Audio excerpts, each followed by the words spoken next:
मिठाई नाही पण गोड आहे, शस्त्र नाही पण सरळ आहे, खाऊ नाही तरी आपण त्याला खातो आणि खाऊन झालं की थुंकून टाकतो. मी उभा राहा परत एकदा सांग. हा, मी मिठाई नाही मी मिठाई नाही पण गोड आहे, गोड आहे, शस्त्र नाही पण सरळ आहे, शस्त्र नाही पण सरळ आहे, खाऊ नाही पण तरी आपण खातो, खाऊ नाही तरी सुद्धा आपण खातो, खाऊन झालं की थुंकून टाकतो. खाऊन झालं की थुंकून टाकतो. असं काय आहे? मला माहिती आहे याचं उत्तर आणि तुम्हाला पण माहिती आहे. भारी भारी, एकदम मस्त.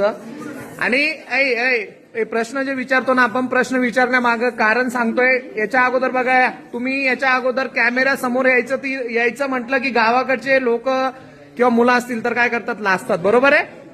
पण आता तुम्हाला कॉन्फिडन्स आलेला आहे आणि इव्हन दो तुम्ही भविष्यामध्ये, आपण फक्त हे बेसिक प्रश्न विचारतोय, येणाऱ्या काळामध्ये आपण शैक्षणिक क्षेत्रात पण विचारणार आहे. तर याच्यासाठी तुम्हाला ज्या पद्धतीने आपल्याला बनवायचंय त्या पद्धतीने तुम्हाला बनवत आहोत. ठीक आहे, कोण देतं उत्तर? स्वतःहून उभा राहा, मुलीमधून राहा. पहिले मुलगा उभा राहिला तर आता मुलींमधून. ऊस, बरोबर आहे ना? कारण आपण त्याला, तो सरळ पण आहे, खातो पण, थुकतो पण, त्याचा रस पिऊन घेतो. सगळ्यात सोपं उत्तर होतं जे ऊस आहे. आणि आपण आज 3 असे फळाचे नाव बघितलेत की ते आपल्याला एकदम आनंद आणि मनोरंजकरित्या समजलेले आहेत. ठीक आहे.